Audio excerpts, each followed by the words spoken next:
सर्दियों के दिन थे। जंगल में ठंडी ठंडी हवाएं चल रही थी। कालू और उसकी पत्नी गोरी पेड़ पर बैठे थे और धूप सेक रहे थे। इतने में मीनू चिड़िया खुदकती हुई वहां आती है। कालू भैया, आज नए साल का पहला दिन है, क्यों ना हम इस दिन को यादगार बनाएं? अरे हाँ मीनू बहन, लेकिन इस बार हम नया साल कैसे मनाएं? कालू और मीनू की बातें सुनने के बाद गोरी ने बड़े ही उत्साह से कहा, इस बार हमें कुछ ऐसा करना चाहिए जिससे पूरे जंगल को खुशी मिले। मीनू ने तुरंत सुझाव दिया, क्यों ना हम आज शाम जंगल में एक बड़ी पार्टी रखें और जंगल के सभी जानवरों को बुलाएं। हम सब साथ मिलकर नया साल का स्वागत करेंगे।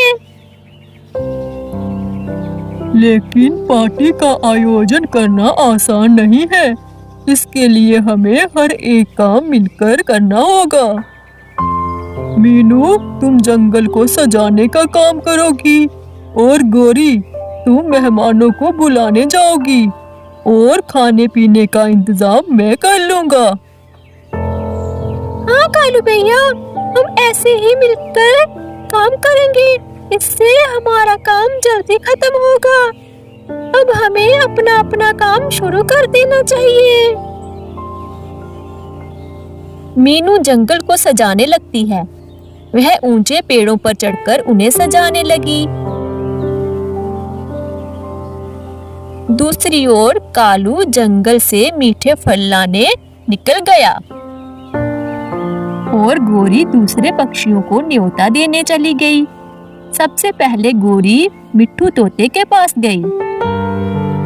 मिट्ठू भैया, आज नया साल है और आज कालू चिड़िया और मैंने शाम को जंगल में एक पार्टी का आयोजन किया है। आपको भी उस पार्टी में आना है। ये तो बहुत अच्छी बात है गौरी बहन, मैं आ जाऊंगा। हम सब मिलकर नए साल का जश्न मनाएंगे। मिट्ठू तोते को न्योता देने के बाद गोरी बुलबुल के पास जाती है और उसे भी पार्टी का न्योता देती है।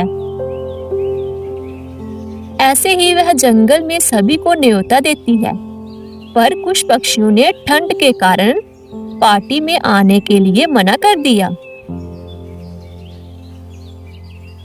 कालू कौवा जंगल से खाने के लिए मीठे मीठे फल लेकर आ जाता है।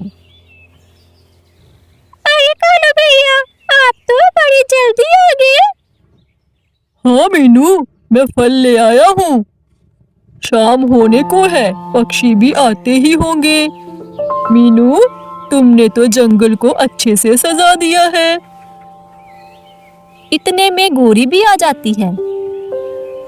गोरी, सभी पक्षियों को न्योता दिया है ना?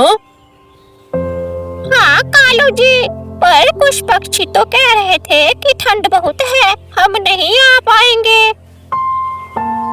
वो ऐसे बातें कर ही रहे थे, इतने में मिट्ठू तोता आ जाता है। आओ मिट्ठू, तुम्हारा स्वागत है जश्न में।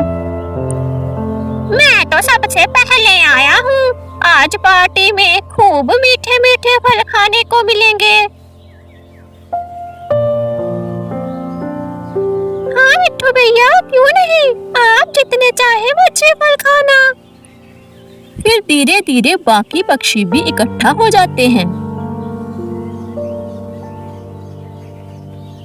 इतने में बुलबुल कहती है, आपने पार्टी की बहुत अच्छी तैयारी की है और इस खुशी के मौके पर हमें अपने साथ शामिल करने के लिए आपका बहुत बहुत शुक्रिया।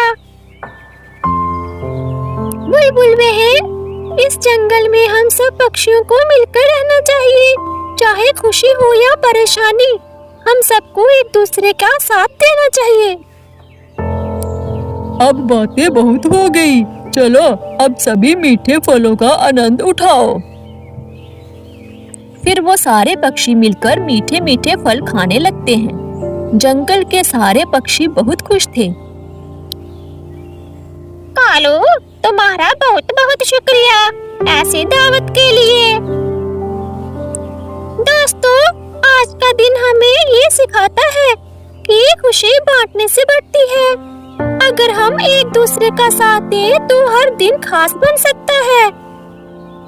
उसके बाद कालू ने कहा, इस नए साल पर हम ये सब वादा करते हैं कि एक दूसरे की मदद करेंगे और हमेशा खुश रहेंगे। कालू की बातें सुनकर गोरी ने कहा, और हाँ, कभी कभी शरारतें भी जरूरी है ताकि हंसी बनी रहे। मेरे प्यारे दोस्तों, आप सभी को नए साल की ढेर सारी शुभकामनाएं।